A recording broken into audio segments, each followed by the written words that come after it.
Why do civilizations fail?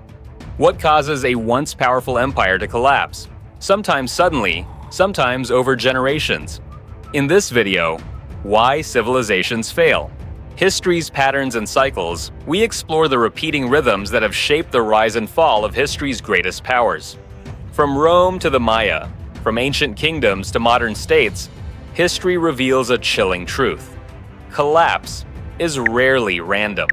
It follows patterns, economic decay, environmental stress, political corruption, and social unrest that we continue to ignore. So, what really brings a civilization to its knees? And more importantly, could it happen again? Before we dive into the stories of fallen empires, we need to ask a simple but crucial question. What exactly is a civilization? And when we say a civilization fails, what does that really mean? A civilization is more than just a collection of cities or a stretch of land ruled by kings. It's a complex web of institutions, culture, technology, economy, and shared identity. It's how people live, govern, trade, build, and pass on knowledge. When we look back through history, we see these intricate systems rise, and sometimes they collapse with shocking speed. But collapse doesn't always mean total destruction. Civilizations don't always vanish suddenly, like a city swallowed by an earthquake. Often, the collapse is gradual, an unraveling rather than an explosion. The Roman Empire didn't disappear overnight. It fragmented, weakened, and transformed over centuries. Yet, to many living through it, the decline felt like the end of the world. So, what causes a civilization to fail? Historians and scholars debate this endlessly, but patterns emerge. Environmental stress, economic breakdown, political instability, social unrest, external invasion. Sometimes it's one major shock. More often, it's a combination, like dominoes falling one by one until the entire structure comes crashing down. One of the most important things to understand is that collapse is not the same as failure in a moral sense. Civilizations don't fall because they're inherently bad or destined to disappear. They fall because they become vulnerable. Their systems grow too rigid, their resources too strained, or their leaders too disconnected from reality. Think of a civilization as a living organism. When it's young and adaptable, it can survive challenges. But over time, it can become bloated, brittle, and less able to respond to stress. History shows us that the more complex a society becomes, the more fragile it can be.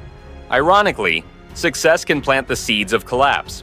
And yet, collapse doesn't always mean total extinction. Even when a civilization fails, pieces of it survive. Languages evolve, religions spread, art and architecture influence the future. The knowledge of the past is rarely lost entirely. It's repackaged, reborn, and sometimes even revived in new forms. So when we ask why civilizations collapse, we're really asking two questions. What weakens them? And what stops them from recovering? That's where the story gets truly fascinating. Because once we understand how and why civilizations fail, we begin to see the patterns. Patterns that repeat across continents, cultures, and centuries. And those patterns might help us understand not just the past, but what could be coming next. Let's begin with the most famous collapse in Western history, the fall of Rome. A civilization that conquered the known world, then slowly crumbled under the weight of its own ambition. To understand why civilizations fail, few examples are more iconic or more misunderstood than the fall of Rome. For centuries, historians have debated what caused one of history's greatest civilizations to collapse. Was it barbarian invasions, corruption, economic ruin? In truth, Rome didn't fall for one reason. It failed for many, slowly, painfully, and predictably. At its height, the Roman Empire was vast, stretching from the deserts of North Africa to the forests of northern Britain. It brought roads, laws, language, and architecture across continents. But behind the marble facades and imperial glory, cracks were forming, and those cracks widened over generations. One of the earliest signs of Rome's decline was economic. The empire grew so large that maintaining it became a monumental strain. More soldiers, more roads, more bureaucracy, it all cost money.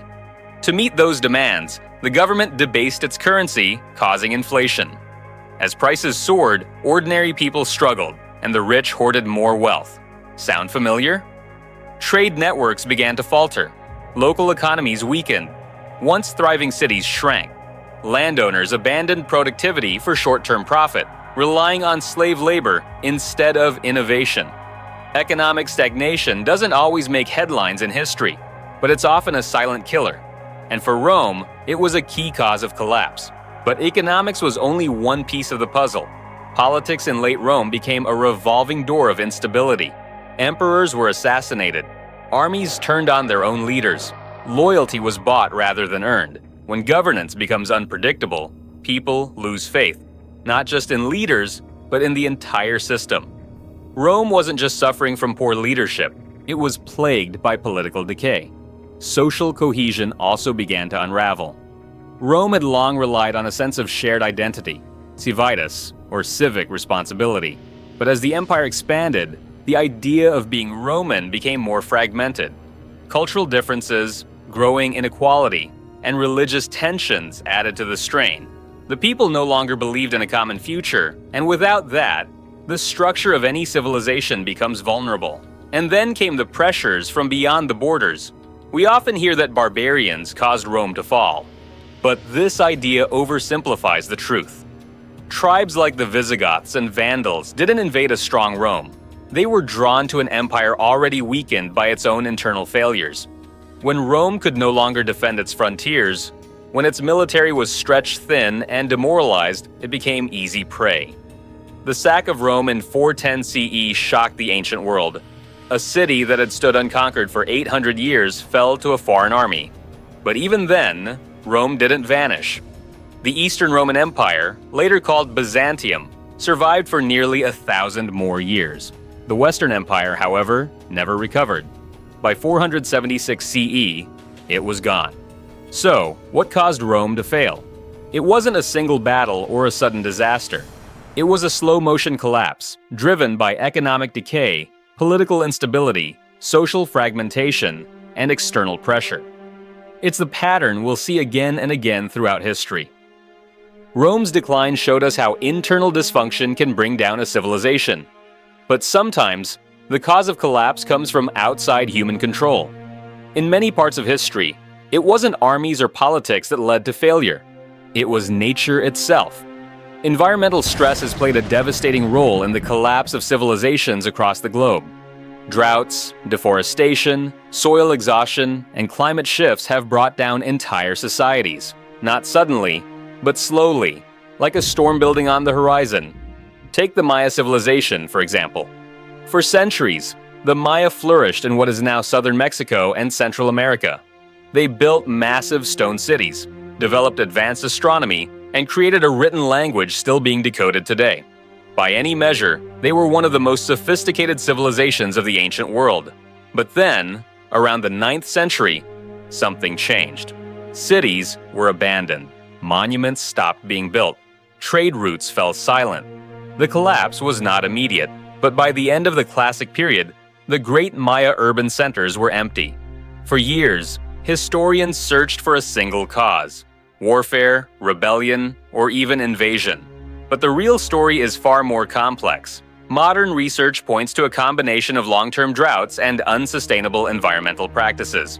The Maya relied heavily on agriculture, especially maize, to support their growing population. As cities expanded, they cleared vast forests for farmland and fuel. This deforestation reduced rainfall, worsened soil erosion, and made the region more vulnerable to climate shifts. Then came a megadrought, lasting decades. Crops failed, famine spread, political power fractured. The system, once so impressive, simply couldn't adapt. And so, the Maya didn't vanish suddenly, but gradually faded as their environment turned against them. The lesson is clear. No civilization, no matter how advanced, is immune to ecological collapse. Another stark example is Easter Island, a small remote land in the Pacific Ocean, famous for its towering stone statues, the Moai. For centuries, a thriving Polynesian society lived there, navigating vast ocean distances and transforming the landscape.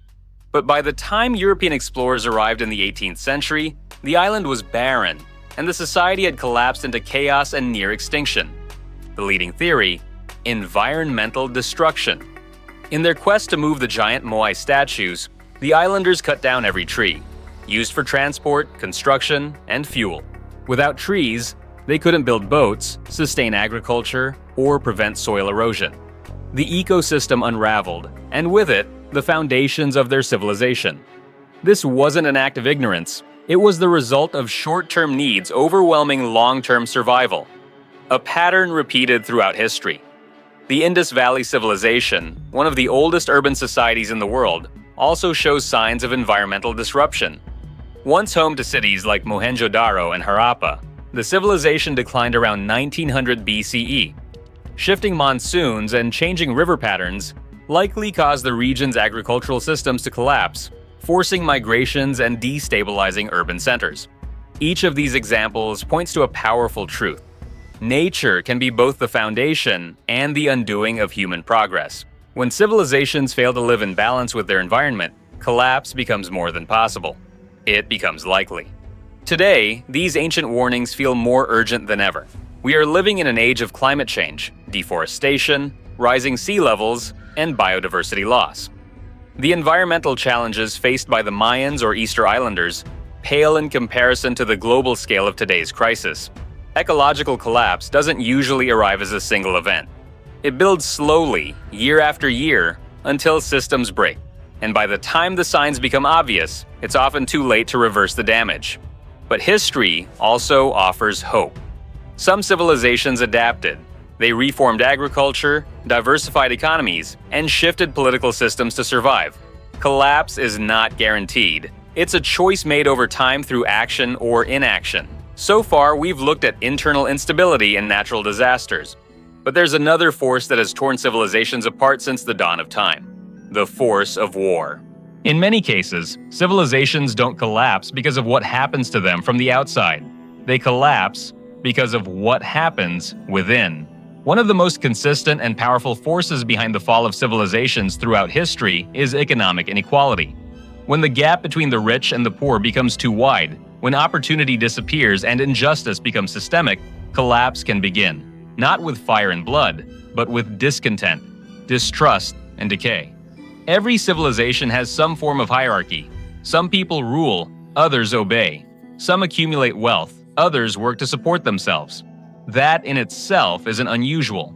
But when those at the top begin to extract more than they contribute, when wealth becomes hoarded by a tiny elite, while the majority struggle just to survive, systems start to weaken.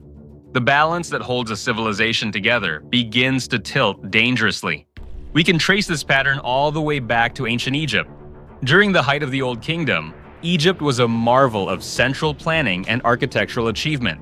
The pyramids still stand today as symbols of their greatness. But behind that grandeur was a growing imbalance. Pharaohs and officials concentrated wealth and power in a few hands. Provincial governors amassed private estates. Meanwhile, ordinary farmers and laborers were heavily taxed, their labor conscripted, their livelihoods fragile. Then came the environmental stress. Years of low Nile flooding led to crop failures and famine. The elites had the means to secure what little food remained. The poor starved. As the central authority weakened, regional warlords stepped into the power vacuum. What followed was a period of chaos and fragmentation, known as the First Intermediate Period. The collapse wasn't sudden, but it was decisive. A society already weakened by inequality was unable to endure the crisis. Centuries later, the same pattern played out in revolutionary France. In the 18th century, the French monarchy presided over a deeply unequal system where the nobility and clergy were largely exempt from taxation. Meanwhile, peasants and the emerging urban poor carried the burden of a national debt, rising food prices, and economic stagnation. Starvation was widespread. The ruling class, shielded by privilege, failed to act in time. The result wasn't just rebellion, it was a complete societal collapse that tore down centuries of monarchy and remade the nation.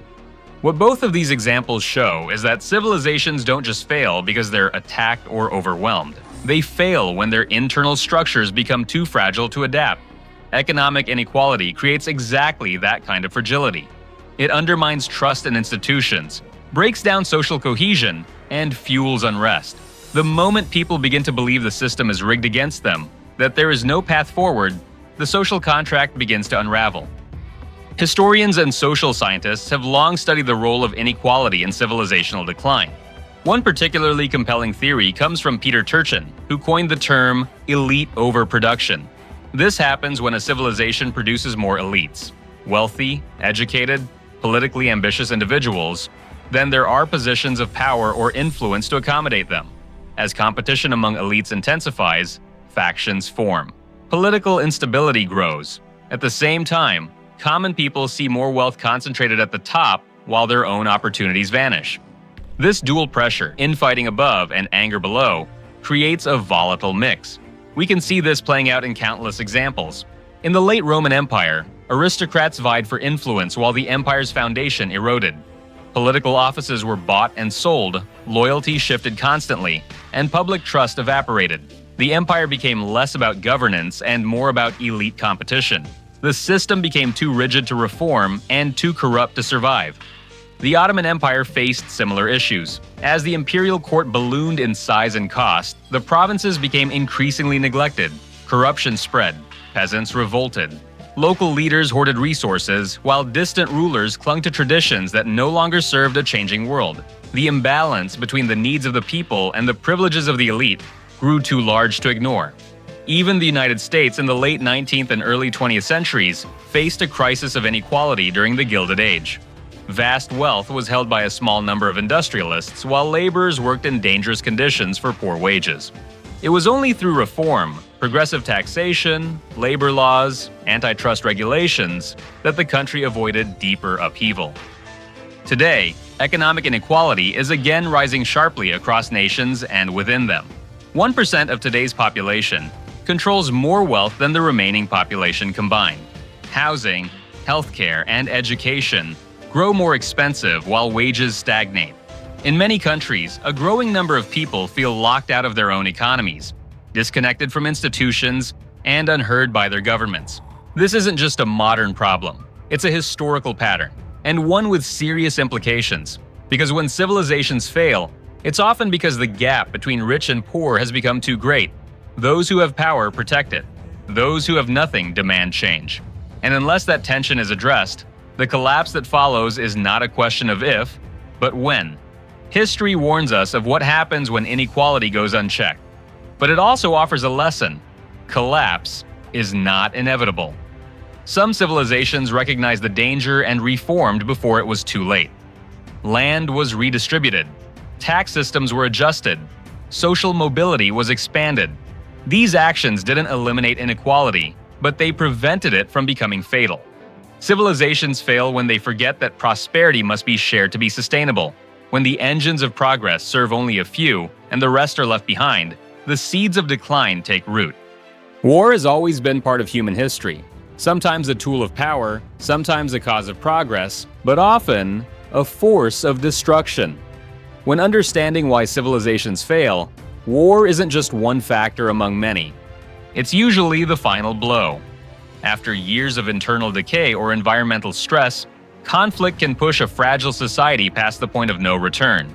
Sometimes, war doesn't strike suddenly. It's a slow, grinding pressure that exhausts a civilization over time, bleeding it of resources, unity, and the ability to adapt. Throughout history, conflict has taken many forms: invasions from the outside, civil wars from within, and costly campaigns driven by ambition. No matter the type, the result is often the same: broken institutions, shattered economies, and a collapse that once seemed unthinkable. Take the Byzantine Empire, what remained of Rome's eastern half after the fall of the West. For centuries, Byzantium survived through a mix of diplomacy, religious authority, and military strength. But it was also constantly at war against Persians, Arabs, Crusaders, and finally, the Ottomans. Each generation brought a new enemy and a new drain on the empire's strength. Fortresses were rebuilt, armies were raised, treasuries were emptied. By the time the Ottomans breached the walls of Constantinople in 1453, the empire had already been hollowed out. The final siege was dramatic, but the cause of collapse was far older. Centuries of endless war that left the empire too weak to survive one last attack. War doesn't just destroy cities, it erodes systems. Tax bases shrink, trade routes disappear, entire generations of working-age men are lost, and prolonged conflict is often more than it can handle for a civilization already stretched thin. However, not all conflicts come from foreign invasions. Sometimes, collapse is caused by a civilization's own ambition, by the belief that expanding its borders will strengthen it, when in fact, overreach only accelerates decline. The Soviet Union offers a modern example. During the Cold War, the USSR poured immense resources into its military and global influence. It funded proxy wars, supported foreign regimes, and locked itself into a massive arms race with the United States. Internally, the cost was enormous. Infrastructure aged, innovation stalled, the economy stagnated. Then came the invasion of Afghanistan in 1979. What was meant to be a quick military operation turned into a decade-long quagmire, draining resources, morale, and international credibility. By the time the Soviet Union collapsed in 1991, it wasn't just because of ideological failure, it was because war had exhausted a system that could no longer support its own weight. This pattern isn't unique to the Soviets. History is filled with civilizations that reached too far, empires that believed more land meant more power, only to find themselves unable to defend what they'd taken. The Mongol Empire conquered the largest land territory in history, but it fractured quickly, unable to manage the vast diversity of its conquered peoples. The cost of defending a sprawling empire ultimately helped cause its collapse. Imperial overreach is a recurring theme in civilizational decline. The belief that expansion equals strength is seductive, but when expansion comes without sustainability, it becomes a burden rather than a benefit. War also divides from within. Civil war is one of the most destructive forces a civilization can face. It doesn't just threaten stability, it unravels it. Once neighbors take up arms against each other, trust is shattered, and rebuilding becomes almost impossible. The Western Roman Empire's collapse was not just caused by barbarian invasions. In its final centuries, Rome was plagued by constant internal strife. Generals seized power through coups. Emperors rose and fell with alarming speed. Loyalty shifted based on who could pay the army more. While enemies waited at the borders, Rome tore itself apart from within. Civilizations that collapse from internal conflict often show warning signs before the first sword is drawn. Political polarization, distrust of institutions, rising extremism, and a breakdown in dialogue. When differences are no longer resolved through debate, but through violence, collapse is no longer a risk. It becomes a timeline. What makes war such a deadly cause of collapse is its ability to strike every layer of society at once. It doesn't just kill soldiers, it breaks economies, disrupts food supplies, and displaces populations. It creates long-term trauma and turns once stable regions into breeding grounds for chaos. And it often comes after years of ignoring smaller warning signs. Civilizations rarely collapse from a single battle. Instead, they fail because they can no longer afford to fight, no longer agree on what they're fighting for, or no longer have the unity to defend themselves. War is not always the start of collapse. It's often the final test, and many civilizations fail it. Today, the world faces a different kind of warfare: cyber attacks, information warfare, and proxy conflicts. But the result can still be the same: instability, division, and exhaustion. Modern societies, though more technologically advanced, are still vulnerable to the same pressures that brought down Rome, Byzantium, and the Soviets. The question isn't whether conflict will continue. It always has. The real question is whether civilizations can survive it. Some have. After World War II, Japan rebuilt itself into one of the most stable and prosperous nations on Earth. After total devastation, Germany became a leading democracy. Collapse isn't guaranteed, even after war, but recovery takes humility, adaptation, and the willingness to rebuild rather than repeat. As we've seen so far, civilizations collapse for many reasons: economic inequality, environmental stress, internal dysfunction, and war. But all of these forces are connected, often feeding into one another until a breaking point is reached. When civilizations collapse, we often search for visible causes: economic decline, war, environmental disaster. But throughout history, there's been another explanation whispered through the ages: moral decay. The idea that civilizations don't just fall, they rot from within. The concept isn't new. In the 18th century, historian Edward Gibbon famously argued that the Roman Empire didn't collapse from foreign invasions alone. He believed its downfall was caused by a slow erosion of civic virtue, luxury, decadence, and a loss of moral discipline. For centuries, this idea shaped how we viewed the fall of great empires. When a civilization became too comfortable and indulgent, it lost its will to survive. But is it true? Was the cause of Rome's collapse really laziness and vice? Or was that just a convenient narrative built after the fact? Like many historical explanations, the truth is more complex. While Gibbon's theory captured the imagination of generations, modern historians point to deeper structural issues: economic instability, political corruption, military overreach, forces we've already explored in this series. Still, the perception of moral decline remains powerful. It's often used to explain why civilizations suddenly fall, especially when other causes seem less visible. When institutions fail, people lose trust in leadership, and culture becomes fragmented. It's tempting to blame changing values rather than underlying systems, and yet, some civilizations remained culturally vibrant even as they collapsed. Late Rome saw incredible artistic and intellectual achievements, from advanced architecture to philosophical thought. The same was true of the Abbasid Caliphate, and even Imperial China. Civilizations are in decline politically, but they are still producing art, science, and culture at astonishing levels. So what does this tell us? It suggests that cultural or moral decline is rarely a primary cause of collapse. It's often a reflection of more profound instability, a society trying to redefine itself while its foundations shift. Civilizations don't fail simply because people lose their values. They fail because systems stop working. Infrastructure crumbles, economies stall, and leadership grows disconnected from reality. Cultural change is just the smoke, not the fire. That doesn't mean culture doesn't matter. Shared identity, common values, and civic trust are critical to resilience. But blaming collapse on morality alone oversimplifies history and distracts from the real pressures building beneath the surface. Today, we still hear echoes of Gibbon's warning. People argue that Western civilization is in decline because of changing cultural norms or generational shifts. But history urges us to look deeper. Civilizations don't collapse suddenly because of social trends. They collapse when they ignore warning signs, resist adaptation, and allow internal systems to fail. When a civilization begins to collapse, it's tempting to look at external forces: natural disasters, invading armies, or failing economies. However, some of the most devastating causes of failure come from inside the system.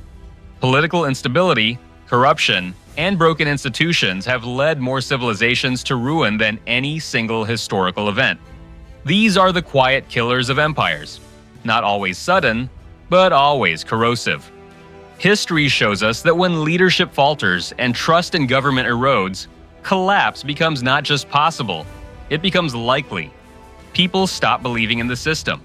Rules become flexible for the powerful and rigid for everyone else. Laws lose meaning. Loyalty to the state gives way to loyalty to factions, tribes, or personal survival. This unraveling doesn't always make headlines, but its consequences are enormous. Look at the Han Dynasty of China, one of history's most influential and long-lasting civilizations. For centuries, the Han ruled over a vast and sophisticated empire. But as power shifted inward toward the imperial court, corruption began to take root. Eunuchs, originally servants in the palace, gained political power and used it to enrich themselves. Factionalism grew as officials vied for influence.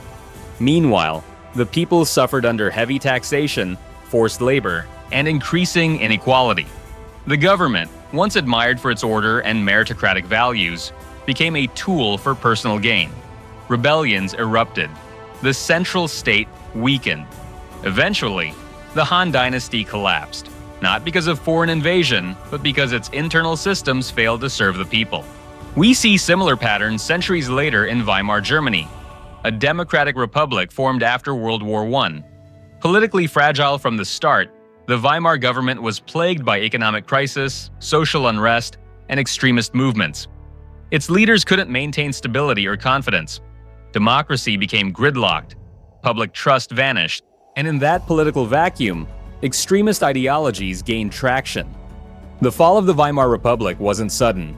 It resulted from years of political polarization, media manipulation, and institutional decay. It paved the way for one of the darkest chapters in modern history. These are not isolated stories. They are part of a recurring pattern.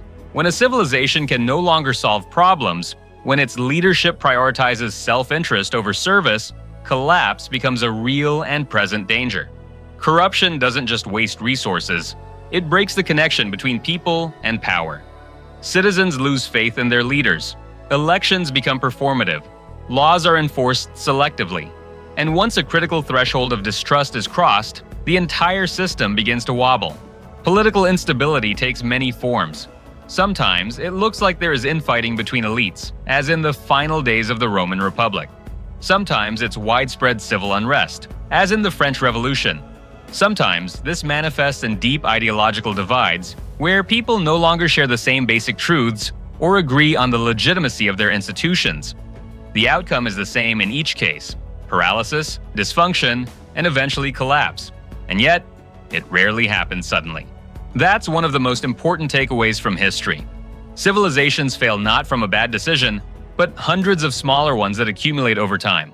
A bribe here, a broken promise there. Power slowly slips away, not in a thunderclap, but in silence. Today, political instability is once again on the rise in many parts of the world. Democracies are facing growing polarization, weakened institutions, and declining public trust. Authoritarian regimes face their own internal fractures, bureaucratic corruption, propaganda fatigue, and dissent bubbling just below the surface. History doesn't repeat itself, but it does reveal patterns. Civilizations that ignore the warning signs, distrust in leadership, gridlocked governance, increasing factionalism, risk repeating past mistakes. The cause of collapse is not always external. Sometimes it's the system eating itself from the inside. But collapse isn't inevitable. In some cases, political renewal has followed moments of instability. The American system, for example, has faced numerous constitutional crises, yet it has adapted through reform and reinvention. Ancient Athens experienced coups and tyrants, but birthed democratic principles that echo into modern governance. The difference between collapse and survival often comes down to one thing: the ability to reform. When civilizations confront corruption, restore faith in institutions, and respond to the needs of their people, they can recover. But when leaders cling to power, when transparency vanishes, and when truth becomes negotiable, history shows us where that path leads. If the collapse of civilization were truly random, just accidents of war, weather, or weak leadership, then history would be chaotic, impossible to understand. But it's not. The fall of empires often follows predictable patterns, and the deeper we look, the more clearly we see the cycles that govern the rise and fall of human societies. What if collapse isn't an isolated event, but a natural stage in the life cycle of every civilization? What if, like organisms, civilizations are born, grow, reach a peak, and then decline, sometimes slowly, sometimes suddenly? Throughout history, scholars have searched for answers, not just about how civilizations collapse, but why. And perhaps more importantly, whether these collapses follow rhythms we can recognize, and potentially even predict. One of the most influential voices in this field was Arnold Toynbee, a 20th century historian who studied dozens of civilizations. Toynbee didn't believe civilizations were murdered from the outside. He believed they committed suicide, not in a literal sense, but by failing to respond creatively to internal and external challenges. He called it a failure of the creative minority. The elites who, instead of adapting to change, clung to old ways until collapse became inevitable. Toynbee says history is not a straight line, it's a cycle. Civilizations rise through innovation and unity, thrive through expansion and confidence, and collapse when they become rigid, complacent, and unable to evolve. In his view, the fall of a civilization is not a surprise, it's the final act in a well-rehearsed play. Another major theory comes from Joseph Tainter, an anthropologist who introduced the idea of diminishing returns on complexity. Tainter's book, The Collapse of Complex Societies, argues that as civilizations grow, they naturally become more complex, adding bureaucracies, military structures, trade networks, and institutions. At first, this complexity brings benefits: coordination, innovation, and expansion. But eventually, the system becomes too complex to sustain. Every new layer of management, every new policy or project costs more than it returns. The civilization begins to collapse, not because it's attacked, but because it becomes inefficient and overburdened. Tainter's theory reframes collapse not as chaos, but as a form of simplification, a society returning to a level it can actually support. In recent years, historian and mathematical modeler Peter Turchin has added a new layer to our understanding: clyodynamics, a data-driven scientific approach to history that looks for measurable cycles. Using population trends, economic data, and political instability indicators, Turchin argues that societies tend to experience periodic waves of crisis, roughly every 200 to 300 years. In Turchin's models, collapse is not random. It is a recurring pattern, caused by a combination of elite overproduction, economic inequality, and social unrest. His research suggests that once certain thresholds are crossed, like skyrocketing inequality or widespread political polarization, a civilization enters a crisis era, marked by instability, conflict, and institutional breakdown.